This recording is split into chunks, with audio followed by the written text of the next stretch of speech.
Okay, mute ko daw rekan. Okay, anu arga. Mute ko. Abdi anu arga. Okay. Fannan. Mucaa maqaan isaa eenyuun? Eenyu maqaan kee obboleessa? Muktaar eenyuti? Ijoollee eessaati? Ijoollee Arsii Baaboo Qojjee. Ijoollee Arsii Baaboo Qojjiidha? Okay.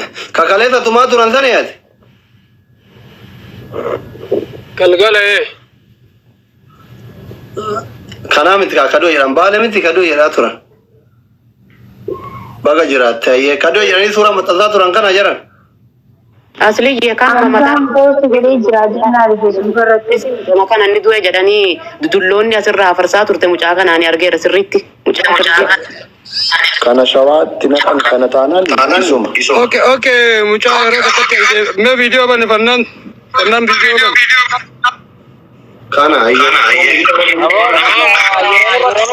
Mee akkana gori mucaa garana gori gurra kan akkana qabime gurra kee akkana gori. Dalga gori obboleessoo. Kagarasi akkana waan kijibina ummata Oromoon ture maaliin cite jinniin cite mucaan nagaa qaba ammaa fi akkanumaan waan beekne poosti gootanii nama hiisiisaan oolina. Oromoon waliigaltee hin qabdan waa tokko bu'aa hin qabdan mucayyoo keessan amma mushaara argattanii hin fudhattan immoo anoo mucayyoo nama qabaatte maasalaam irraan kaa'am Oromoo kana fardi kana. Maaliif asirratti kana jina Fannaan Fannaan kiyana dalagachuu biyyaa baate inni illee dalagachuu biyyaa bahe asirraa walitti simbuusaa jiru namoota muraasa siigalee miti qabaa jedhanii qabdee araarri haa bu'u amma ijoolleen araara buusuuf taa'aa jirti moor ati mucaan kun obboleessa keetii warga siramuutti godhadha mucaan kun obboleessa keetii Loomidhaa jiraatellee irraa gadhiisii wajjin nyaadhaa wajjin dhugaa mucayyoo nama qabaate obboleessa keetii. Mucayyoon hin dhabne idaan hin jiru kayaa fee dhaabbate kee dhaabbadhaaf.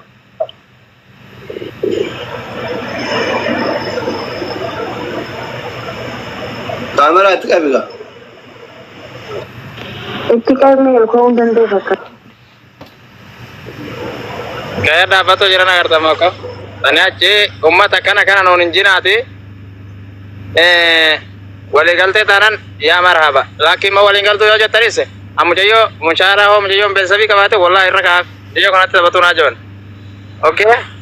Okay. Ati amma mucaa gaggeessuuf qophiidha. Ayyaana asirratti asli ummata akkanii dubbadhaa wala dubbistanii. Qoya. Mucaa ijoolleen amma mucayyoo kana. Abdi bilisummaatti miti haati xiyyaa fi abbaan kiyyoo qabijan hin qabu gara galee kanuma biraan laaladda malee maaliif mucayyoon kun wallaahi laazim baay'ee garana nyaate kan qabe wallaahi garuu hoggate duraa miira kee galee qabe gara galeetti garana nyaatee jiran tole bakka galatoon isin naqaa jiru ka biraatti mucayyoo ofirra qabaate fichaadhaan walaniirra kaa'ee fi yookaan illee nyaachisi obaasii isin obbolaadha garri walgeessitan hin jiru miidhamni isaa miidhama keetti miidhamni kee miidhama isaati shayxaana tiktoo asirra warra tiktookii wannoo maraachitu walitti isin naqe malee isin duraan wal dhabdeen qabdanii miti lafarratti wal hin beektanii. Namni wal dhabdee qabu hin jiru namni ilmaan arsiitti fi ilmaan walloodha walitti naqe awwal marraa afarsoo qabatuu dadhabdan ilmaan arsiidha dhugaa dubbattuudhaaf. Afarsoon gaafa awwala afarsoon jecha tokko walloo jee arrabsirraahi ilmaan arsiitti fi ilmaan walloodha wal qabuu jammare. Gaafa wala namni ilmaan arsiitti fi ilmaan walloodha wal jaalata wajjin dalagatu turan. Eega afarsoon walloon akka loonii kararra bulti jee ilmaan walloo arrabsuu jammare afarsoon dhiisi jenneeni kadhannee ofii kiyya afarsoo gaafas koomentiidhaan kadhatuun ture. Akka nama tokkotti afarsoo akka wallaalummaa kiyyatti lakki wanni kun nun baasu booda rakkina nurraan ga'a jeeni kadhatuu turre. Saniifoo ilmaan arsiidhaa yoo afarsoo nurraa qabattan haala wasaalan abdii bilisummaa ani mataa kiyyarraa qabee yoo sinirraa teessuu dadhabe ani dhalaadha dhiiraa miti hoggatti afarsoo qabattan jechuudha. Yoo immoo sin afarsoo qabattan abdii bilisummaa masuulinatti fudhadhee sin irra teessan jaalatanii jaalatu jibbus giddeetaa taa jaalateeti miti akka ijoollee wallotti jechuudha. Osoo akka mataa kiyyaatti hin taane akkuma ijoollee wallotti fudhannee hafarsoon irraa qabadhaati hafarsoo gatteessisa hafarsoon keessan yeroo meeqa namni nuun walitti nu nagaa jiru hafarsoo fi usmeedha. Namni rakkina kan hundatti buuse hafarsoo fi usmeedha gaafa jalqabaatiif isaan walloo dhufee arrabse. Isaan arrabsinaan immoo Kingamadii fi abdii bilisummaa jalaa butan. Dhugaa dubbatuudhaaf isaan jalaa butan malee isaan warra duraan arrabsee miti. Hoggatti isaan kan arrabsan isaan kan jalaa qabanii butanii fiiganiin dhugaadha. Hoggatti afarsoo keessa nurraa qabattan haala wassaalan nu nagaa wajjin hin jiraanna. Akka gisee wajjin dalagan nutti. Amma nuti warri asirra jirru kana faayizaan jirti kun antara wallootiin beeytanii abdiin jira makiin jirti. Nu jechuu amma feenan dhageeffadhu. Hafarsoo fi Kingi Ahmadiif abdii bilisummallee nu warra gasirra jiru kana hundi jaraartuu nuuf tokko si galee miti. Abdii bilisummallee gaaf tana dura ijoollee wal qabanii dhiisii jennaan hima dhiisee gaafa inni rakkatellee wajjumaan booyaa ture akkuma ilma walloo tokkotti rakkoo dhuunfaa irra ga'ettillee wajjumaan qodataa ture. Nu warra asirra jiru kanaaf kan wallollee kaarsillee nuuf tokko lamaanuu yoo dandeenye qabannaa yoo dadhabne immootu ummatum itti waamna akkuma ammaa kana jechuudha. Taraa duraa qabanne illee taraa lama sadii qabannee amma dadhabnaan kadhannee nu humna kenna ol ta'anii walumaan qaban.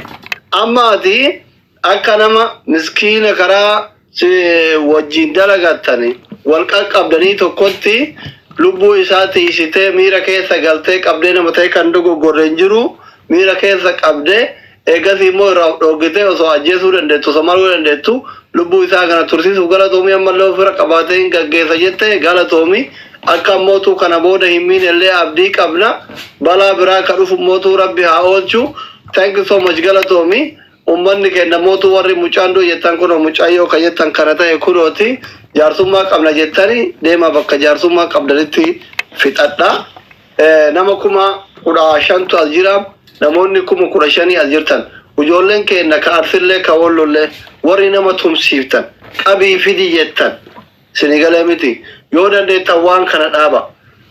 Manguddoon Suud Arabiyaa keessa jirtan muqiimni keessattuu ijoolleen sikkoo mandootiif ijoolleen walloo hayyoonni olomaa'onni warri muqiimaa wallootii fi sikkoo mandoo ijoolleen kun namni isin hin beekne jiru isinirraa mallaqa ergatu mana kireessitanii fi shari'aa bitanii waan gargaarti yoo dandeettan itti bilbila qabadha. Akkuma kun mucaan kun bilisummaa abdii anuu qabuun qabadha.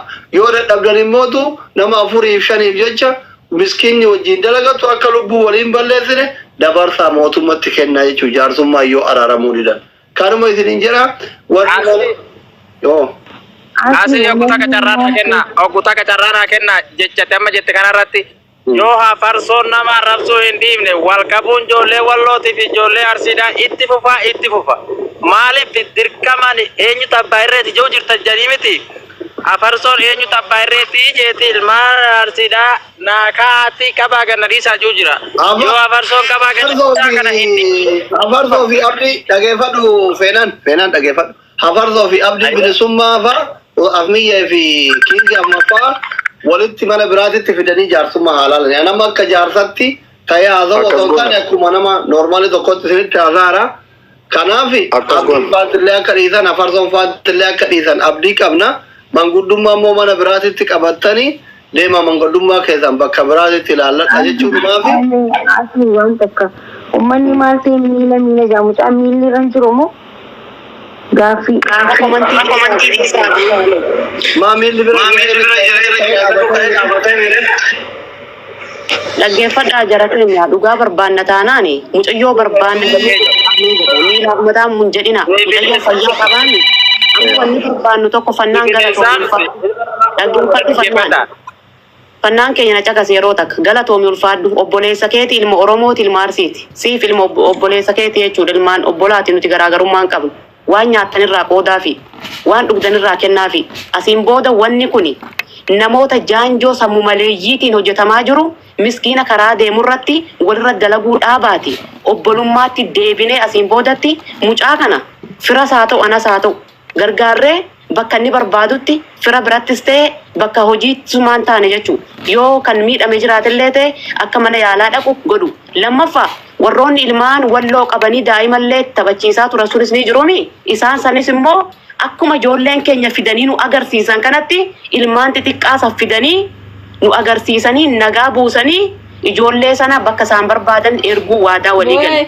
Lama sadaffaa osoo ragaa hin qabaanne warroonni laayikii komantii suusii qabdan warroonni feesbuuk haaraaf tiikootii dhuftanii tiiktookar ofiin jettanii dubbii olii gadi hafartan nurraa dhaabbadda. Rabbi sodaadha.